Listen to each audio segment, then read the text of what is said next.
Hello, I'm Patricia, and this is the Poetry Pea Podcast, a weekly podcast which is all about the Japanese short form. I think I have a treat in store for you today, and I'll tell you about that in a minute, but I do have some reminders and some thank yous before I do. Let's do the thank yous first. Thank you for the coffees, which help me to keep the show going. And you'll remember I was saving up to get some help. Well, with your coffees and the sale of the last few journals, I've reached my goal. So I will be looking for an intern. I hope I make this podcasting lark seem relatively easy and seamless, but it takes a lot of time to find guests, record, edit, schedule, and that's before we even start working with the editing teams to read and reply to submissions. A helping hand will be much appreciated. But I can't continue having an intern without your coffee, so please, if you have a few coppers to spare, do buy us a coffee, buy the journals when they come out, or make a little donation when you download the show notes. Every little bit helps to keep this show on the road. And thank you too for coming to the rescue when I need judges.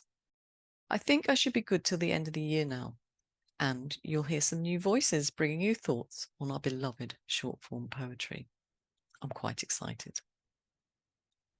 Now, I know this seems mad, but I'm planning for 2024. So if you have a topic you think we should be covering, do get in touch. I want to do some tanka and senryu topics next year. Anyone out there interested in doing some helpful workshops? I also love bringing you reading from poets. If you have a book you're going to be releasing in 2024 or late 2023, do get in touch. Maybe we can feature you. Just one stipulation. You need to be able to get me a hard copy of your book. And remember, the podcast reaches probably as many readers as the Haiku Society of America or the British Haiku Society. This is, thanks to you, one of the major English language short form resources, and certainly the most listened to short form podcast on all platforms. Thank you so much for helping me to create this resource. Now, reminders. First of all, we're open for submissions. If you're coming to this in August 2023, we have a brand new prompt on the Poetry Pea YouTube channel. You can go along and have a look and see what haiku or senryu it inspires you to write. Leave your poems in the comments. You can leave as many as you like. Linda Ludwig, our YouTube prompt editor, will be reading everyone and choosing a few to be featured on the podcast and, of course, in the Poetry Pea Journal. But you know, if you're not chosen to feature, that doesn't mean you're not being read. The YouTube channel has over 500 subscribers, and most of them are checking the prompt out and probably reading your work. So do join in, get noticed, and make little comments on somebody else's work too. Let them know they're being noticed. Shane, our Haibun editor, and I are reading your Haibun. If you have submitted, you should have a reply from us by the end of August. If you've not heard by the 1st of September, you know the drill, email me. Sometimes things do get lost in the ether. And if you're coming to this sometime in the future, hello. I wonder what I'm up to while you're listening to this. Anyway, point is, we're always up to something. Do have a look at our submissions diary and get submitting to whatever we're up to. We welcome submissions from everyone, whether you're an experienced haijin or just starting out on your journey. Have a go. So, what do I have in store for you today? It's the first in a few ways. I'm joined by Michael Dudley. Yes, I know, he's joined us before, but this time he's joined by Dejan Pavlinovic and Tomislav Maratic, both experienced haijin, both from Croatia. Together, the three of them have written a short form poetry book, and I invited them to come along, read to us in 2 languages. And I'm very excited that we're going to have a bilingual podcast today. Sometimes I think we forget that haiku is written all around the world in many languages. And today, I hope you'll agree, when you've heard it, that I have a very charming reminder of that. Details of their book, NEXUS, will be in the show notes.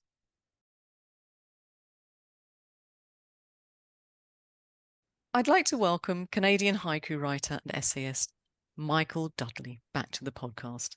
Hello, Michael. Congrats on your new role at the Haiku Society of America. Would you like to tell us a little bit about that before we get started? Yes, certainly. Hello, Patricia. And I'm delighted to be with you again on Poetry P. And thank you for your kind words. As you indicated, in March of this year, I began work for the Haiku Society of America as its international coordinator. And since then, the president, Brian Rickert, and I have been primarily focused on developing relationships within the worldwide haiku community. Midterm and long-term goals include consistent international representation and contribution within HSA publications, events, and projects. And we're very excited by the possibilities, and we're looking forward to their fruition. I'm looking forward to it too, Michael, and any help I can give you, as you know, I will do my best. Thank you. Thank you. Michael is joined by his Croatian writing partners and co-authors, Tomislav Maritic and Dejan Pavlinovic. Thank you. I'm sorry, Dejan. No, it's okay. They're going to be reading from their book, NEXUS. It's a lovely book. And gentlemen, I'm so pleased to have you all here. Would you like to tell us a little bit about yourselves? We know Michael, obviously, but maybe Tomislav, would you like to go first and tell us a bit about yourself? In fact, I'm a retired medical doctor, and I still work part-time. I'm occupied with infectious diseases all my life. And haiku was some kind of my hobby. Before haiku, I wrote free verse poetry, but encountering haiku poetry by Dubravko Ivančan in Croatia in 60s, and book of Japanese poetry of Vladimir Davide in 70s, as well reading some other books related to Zen Buddhism and especially its aesthetics. It led me to write haiku. So I have so many years passed, so I feel as an old Rolling Stone of haiku. You know? It always seemed to me that I write haiku casually, just as a break from work or obligations. But when I look back on time I spent, it is clear to me that it was much more. After studying more about haiku, I began to revise my work in order to improve each poem. And I still revise some poems, and it is a kind of discipline that I'm trying to continue. I'm very pleased that you mentioned the revision of your work. It's very easy to write something and just send it off or keep it or whatever. But I find it really satisfying to go back and do some revisions. It generally ends up a better piece of work. So thank you very much, Tomislav. And Dejan, how about you? Well, first of all, Patricia, thank you for inviting us. It's really a privilege and a pleasure being here. Well, I'm an English and German teacher. I've been working, well, for quite a long time and part-time tourist guide during the summertime, since I come from Pula, which is, well, on the coast, which means also a lot of tourists. Mm-hmm. I've been writing haiku for some 16 years now. Before I started, I have always been interested in Japan, Eastern cultures generally, Zen and so on.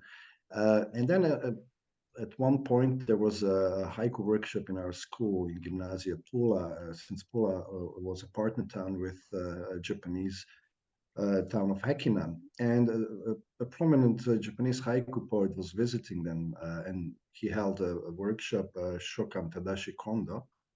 I joined with my students, I was just observing, and then I joined in and started to write, and this got some very interesting feedback, and I liked the form. I started to study, got more into it, and actually what haiku kind of revealed is that I was in a way observing the world before that through haiku eyes, but I wasn't aware of it in terms of directness, minimalism, and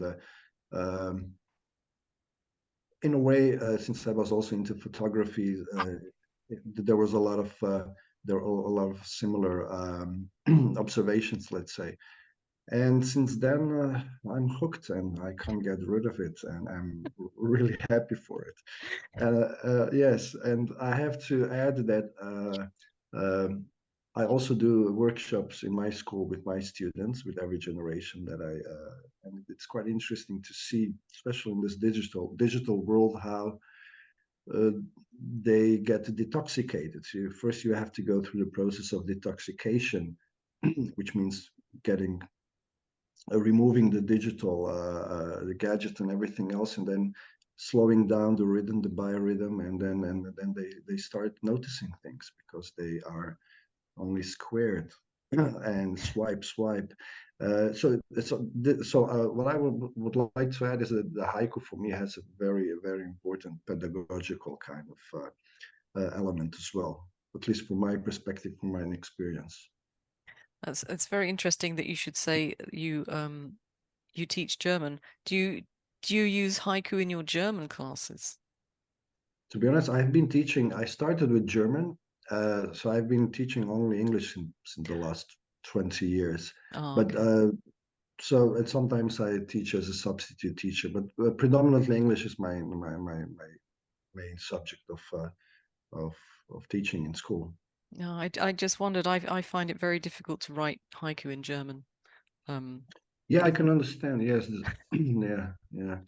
but German is very specific and interesting concerning the syntax and the structure of everything. English is much easier.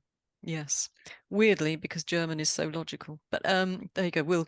We could talk about that for ages, and we should get on. But we'll come back to Another this time. yeah yeah next time you're on. We'll come on to the languages anyway as part of this podcast. But I wanted to ask you something. Now, Gilles Fabre, in his blurb on the back of the book, you can see there's quite a bit of blurb on the back, says this striking volume presents a collective unity of poetry, a catalyst for friendships and multicultural initiatives, and a showcase of some outstanding haiku, which is, high praise, and puts a little bit of pressure on the three of you to do the reading. But I wondered how it is that you three came to know each other. Michael, perhaps you would give us a clue how that came about. With pleasure. I'll just mention how much we appreciate Gilles' generous words and wholeheartedly agree that this little poem is so hugely influential. We just heard from Tom and Dan talking about how they have been, deeply affected, and this is a kind of truism about the haiku form, but it's also a powerful uniting force around the world, creatively and peacefully. Mm. It's wonderful to reflect on the beginnings of our relationship. It happened in 2018. I had planned a continuous international journey, and I was emailing Jim Kasian and telling him the places that I was considering going, and he highly recommended that I go to Croatia, which was a high priority for me to begin with because of a very influential person from my life when I was a teenager. So I was going to be going there anyway, but he said, when you go to Zagreb, you must meet this remarkable haiku poet, translator, and editor, Tomislav Maratech. So I gratefully did. I contacted Tom, and in fact, Tom had been informed by Jim that I was arriving too, so he sent me an email. I think they crossed in the ether on their way to each other. We received the emails.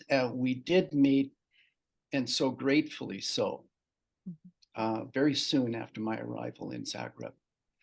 And we discovered that we shared so much. We had so much in common. It was such a wonderful surprise. And we spent a lot of time together by choice, and we greatly enjoyed each other's company. And we both really appreciated humorous anecdotes and long, wide-ranging discussions that were often accompanied by some pizza and a little bit of beer. And at some point between slices, I broached the idea of writing individual haiku together. And Tom was very intrigued and immediately agreed. And if I remember correctly, our first co-creation was written on a napkin and toasted with a pint. Before I departed Zagreb, Tom introduced me to the exceptional haiku by the author and translator and Haiku HR website founder, Dejan Pavlinović. And when I later visited Pula, Dejan and I soon met, connected, clicked, and similarly enjoyed many rewarding hours talking and walking. So glad really to be in each other's company with, again, so much in common. And the haiku is what brought all of us together from the very start. Tom and I soon and inevitably asked Dan if he would join us in co-writing, and our three-person team began. Co-writing in person, and as I headed off on further travels via technology, both in pairs and all together. And we've been traveling the NEXUS road together ever since. To date, surprisingly, it's been 5 fulfilling years as colleagues, co-writers, and most importantly, as friends. Now, you spoke about something that I wanted to explore. You talked about co-creation, and this collection is co-created, composed equally and collaboratively. And I wanted to explore that because Sonella Pliszko, in her foreword to the book, says, literary collaboration is the combined efforts of numerous writers to form a literary work. In haiku and associated linked verse forms, such collaboration typically includes the writing of each alternating stanza by an individual writer. Co-creation, however, is the writing of each individual haiku or verse by numerous writers, so that each poem or link is created by the equal participation of 2 or more writers.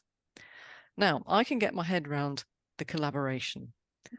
You know, the 3 of you worked together and you created this work. But co-creation is much harder for me to get my head around, possibly because I'm a bit of a control freak. So, you know, co-creation is further complicated by working with poets who have varying degrees, shall we say, of fluency in each other's language. As I know from working in my daily life in Swiss German, I can be quite good at the language, but I'm never going to understand all the nuances of that language. So would one of you please tell me, how do you develop this co-creational approach? And then how do you deal with the language issue? Well, I could address the co-creation. Okay. It's a good way, I think, to think about it is that it's just a different, or it's a specific type of collaboration. Okay. Whereas in collaboration, there are numerous writers in the literary world working together on a project.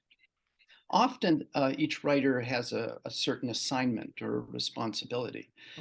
In the linked forms, for example, let's say Renge, each writer, although there may be many working together and in the same room, is working on an individual link, and so writes an individual haiku on his or her own, although then that is contributed to the whole.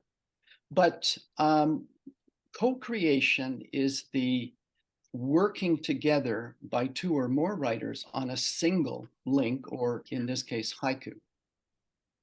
And so if you think of individual haiku as standalone poems, each poem that is co-created has been from start to finish actually composed together by two or more writers. It's a way of jointly bringing into realization a final haiku poem. And the three-line haiku by its form lends itself to a kind of harmonious three-person composition. And the three of us found that when we wrote alternating lines, then by the end we had the full poem, at which point then we could work together on editing and revising. Okay. The key really, though, is that the composition, as well as the editing, as well as the revising, is all done together. Mm-hmm. There's no individuality per se. Mm. I mean, apart from the contribution of a single line, each writer is really working in a way as one, with the soul or the mind of one. And always through the composing and editing, after the group work together, there's discussion. And sometimes the discussion precedes the composition, and it can kind of prime the pump, so to speak, or introduce topics that can then be explored. And sometimes the discussion occurs afterward, and that leads to a refined revision. So it's co-creation is working together on a single haiku, and then revising and editing together as well. I just wanted to add that the other aspect, besides what Michael said, at least personally for me, which was interesting, is it was actually like a game in a way, quite playful. So it was very exciting kind of activity, and there was always a challenge because, you know, we were trying to follow each other verse by verse. And at the same time, you were trying to get into each other's head. So, for example, if Michael wrote the first line, and I received it, then I was thinking, what the heck was he thinking about when he wrote this? So, so I have to follow this. But of course, my mind goes, or the image, or what Michael or Tom created, drew me somewhere else. And then the third one who wrote had the same, I think, issues, positive ones, of course. So it was very, very interesting, very exciting actually to participate. So we were in a way trying to get into each other's head, kind of mind game. Tom, did you want to say anything, add anything? Yes, I can say that I have experience with Renga, that is also collaborative poetry. But I written Rengu. I have previously written Rengu with the Irish poet Norman Darlington and some others, and it was also very interesting.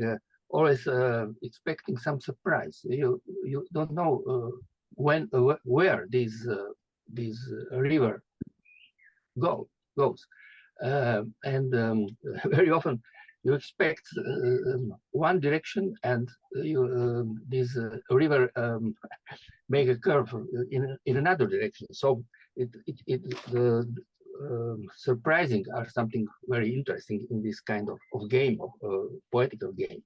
But the difference between Renku and the NEXUS haiku is that the parts of this joint poem are not signed. So after a while, no one knows which part is whose in the NEXUS haiku. No one can say it's only mine. We forget what kind of this part of haiku belongs to whom.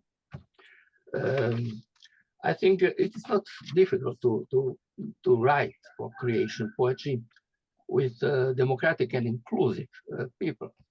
There is neither leader nor sabaki. You know, sabaki is leader in the renku, someone who command in this process. But here there's no sabaki, there's no guide. So it was somehow spontaneously rises, and after all, we also change our product, poetical product. Two things that occur to me there. One, as I said, was about the ego. I was thinking as I was reading the book and thinking about today, how do you write together and prevent one person's ego overwhelming the piece? But then as you were talking, I think Tomislav, you spoke, you and Dejan, I think both spoke of Zen and Buddhism. Something that I really am not. I'm not terribly Zen. I will admit that, and I've said that before. I do my best. Does that mindset help, do you think, to overcome the ego question? I don't know who wants to take that one. I think it definitely does, although don't misunderstand me. I'm not a Zen Buddhist. I have but it's something that is appealing, and I'm in a way I find let's say comforting in a way. But having this kind of, let's call it, intention, and we as human beings, being a very fragile, and of course with all our flaws, everybody in his or her own way. So this definitely helps. But above all these things, I think the fact that we have physically met, that we have talked to each other, felt the energy, is something which is just the icing on the cake. So it helps, yes. I definitely agree with what Dan just said. The idea of working without expectation is really liberating. There's really no end in sight per se. You're writing just a part, and so where it goes and how it goes is not up to you. So you provide, and then you release, and you have, I mean, it's best to have virtually no expectations whatsoever. And in a way, it's sort of a reinforcement, you're right, of Zen. I found that being open and accepting, even embracing the contributions was key. And it was wonderful to experience that kind of reinforcement of liberation and freedom in the process. I mean, we're going to hear a lot of work from you. We're going to hear some individual sort of standalone haiku, and we're going to hear linked verses as well. But just when you were speaking about each of you taking a line and sort of being responsible for it, and then coming back and all editing, I was thinking, how does that affect the flow of the haiku? But I think maybe we'll return to this at the end, but I think when people hear the work that you're going to read to us, they will see that even though there are three of you taking responsibility for each line, the work flows. And I guess that's because you've gone back and you've communicated, and you've all worked on the whole at the end of it. Would that be the case? Yes. Well explained. Nothing to add, but that's it. Yes. Okay.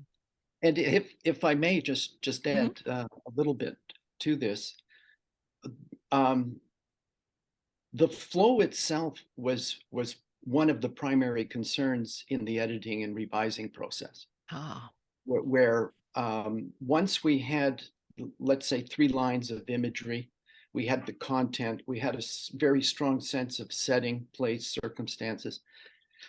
then honing the work into a final poem was critical, and a lot of the various techniques of creating coherence and unity and flow were essential to that process. I will mention this, which I think was critical in terms of developing these poems together. We didn't talk about the lines until they had been written. So we never spoke about each line after it was written. Okay. We only spoke together about the poem after the poem was written in draft form. Mm-hmm. And I think that was part of the Zen joy of it, but also led to the challenges of creating the flow in editing and processing. So I would say that the most challenging, if we talk about haiku or the three-liner, the second and the third one were challenging. I mean, first one as well, because you start a topic, a story, an element, whatever.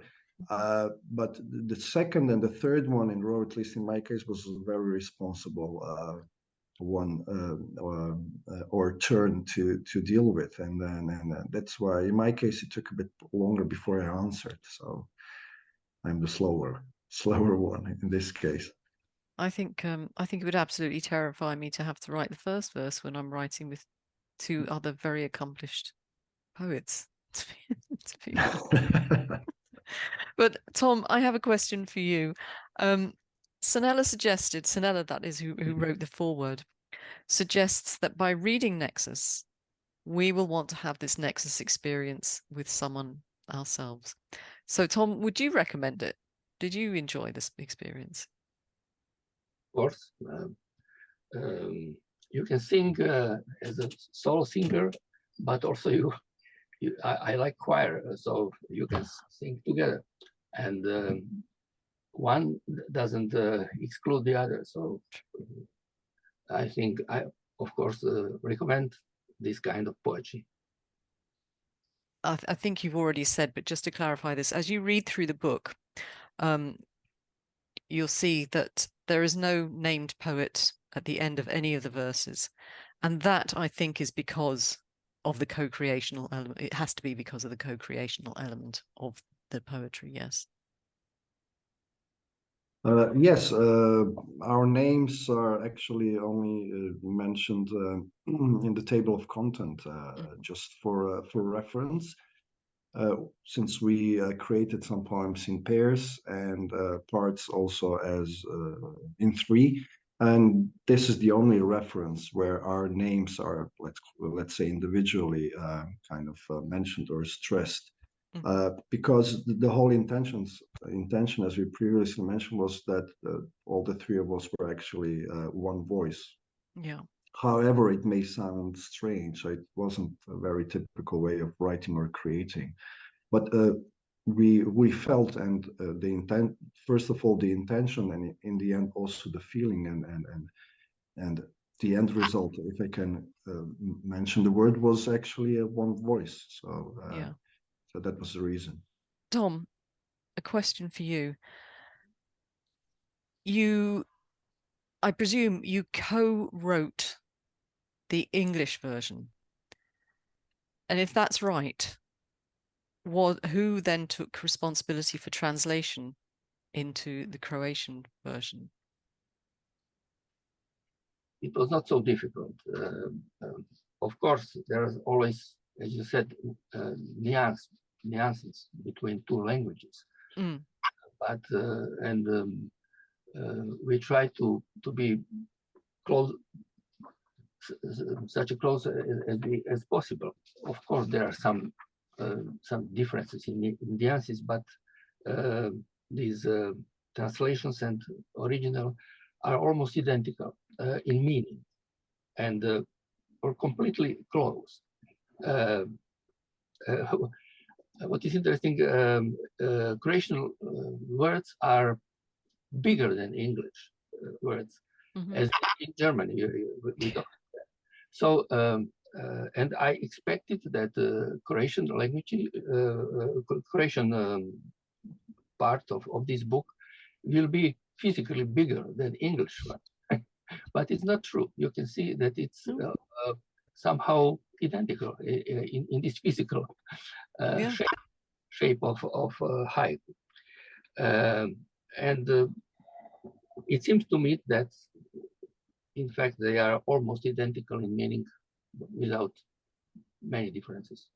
That's great. Thank you. And I know people are really eager to hear you, because we're going to do it at first to have a bilingual podcast. But I have one last question, and Dejan, perhaps you will answer this. NEXUS has got some lovely artwork. And I wondered if you'd like to tell us a little bit about it. Yes, when the moment came to put this together into a book, and of course thinking about the design and the form, besides Sanella, who wrote forward, we thought about somebody who would do the artwork, the cover, and this part. And I thought of my colleague Nina Shestanovic, who is an art teacher in my school, and I've seen her work before, and she does various things in terms of even design, but mostly painting and sketchings and drawings. And then I asked her if she would like to join us. She was really happy to be part of this creation of the book. So we included some of her works, and she did the cover, and some of the illustrations are part of her works, which are not necessarily painted, but also drawings. So there is a combination of everything. Now, concerning the cover, this one, so it's actually a part of her native town. So she comes from Dalmatia, southern part of Croatia, beautiful island of Korčula. Croatia has a very long, beautiful coast with so many islands. With a mentality which is warmer and very, very kind of appealing, I would say. And which is also visible in the cover and the colors that she uses, which in a way represents her also. So we are really happy having had her being part of the book, the creation of the book. It's a lovely cover, and when I looked at it, it felt very Mediterranean. The coastal area is very Mediterranean. The interior part, northern Croatia part where Tomislav comes from, is kind of Austro-Hungarian influence. Okay. The eastern part, which is Slavonia towards the Danube River, has also a lot of Hungarian influence. So it's quite. So we are a kind of mixture between Middle European and Mediterranean, which creates a fascinating mix and excellent getaways if you want to. I was going to say, are we being paid by the Croatian Tourist Board? Well, as I be. said, it's a part-time tourist job. So I have. So, Okay, right. You've done a good job. I can't come this year, but maybe next year. Next year, I'll welcome you. I'll show you around. You're on. Thank you, Dejan. So, gentlemen, enough chat. Hopefully, we're going to enjoy a wonderful reading from you. Thank you very much. Grmljavina. Zakašnjelo plaćanje ostaje neposlano. Thunderstorm. The overdue payment remains unmailed. More buja I plavi. Iskoračim iz zone prskanja u lokvu. Sea swells and surges. I step out of the spray zone into a puddle.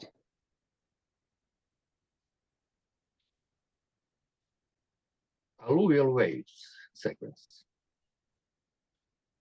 Dok se dižu rolete, vijeće zadržavaju dan novih potresa. Raising the roller blinds, eyelids holds a new day of aftershocks. Izvješća s obale. Izgubljena među planinama. Prah za poštanskim autom. Reports from the coast, lost between mountains. Dust follows a mail truck. Zavrće tog puta započinje prostranstvo oceana, aluvialni valovi. Road's end begins the ocean expanse, alluvial waves. Novo sanjaranje pljušti jesen izvana i iznutra. Another daydream downpour of autumn, without and within. Autumn village. The redness of a new day, drifting chimney smoke, blurs the treetops. A rooster's crowing pierces mountain mist. Sunbeams between shutters. Shadows of dewdrops. The old man poses among chrysanthemums. River stones, the shattered glass of a wine bottle. Stars glistening above the valley. Jematva. Mladi glasovi oživjeli staru pjesmu. Grape harvest. Young voices give life to an ancient song. Svježe jutro, miris kruha ispuni prljavu kavu. Fresh morning, bread aroma filling the filthy alley. Još drži oblik pepeo cigarete. Odbačena zmijska koža. Cigarette ash, still keeping its shape. Shed skin of a snake. Njen miris prije njenog poljupca, cvjetni mjesec. Approaching her scent before her kiss. Flower moon. Čaj od hibiskusa. Guc po guc među ružama i cvrčcima. Hibiscus tea, sip by sip among roses and crickets. Stara freska. Njena živa stvarnost od bršljana i mahovine. Historic mural, its vivid reality of ivy and moss. It was very good. Thank you very much. You should be so proud of this work. I hope you are proud of Thank this. you. Yes, We are. definitely. Thank you. And thank you very much. again, Tomislav, Dejan. And Dejan, I'm going to get your whole name right. So I'm going to hold the book up in front of me. Dejan Pavlinovich.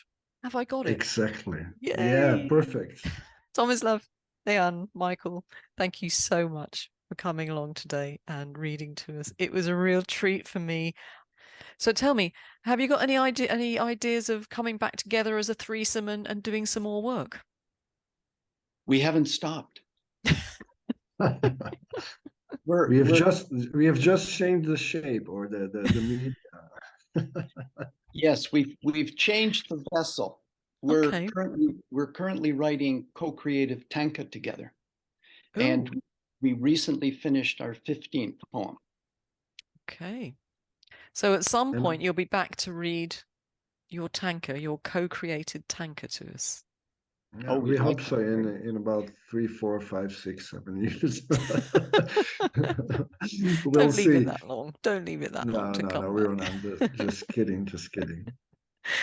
Thank you, guys. I look forward to reading your co-created tanka. Thank you Thank you, once Patricia. It was a pleasure really being here, and good luck with your podcast. Thank you. And Always an honor, Patricia. always a pleasure having you. And Tomislav, great to have you too. Thank you very much. Thank you very much.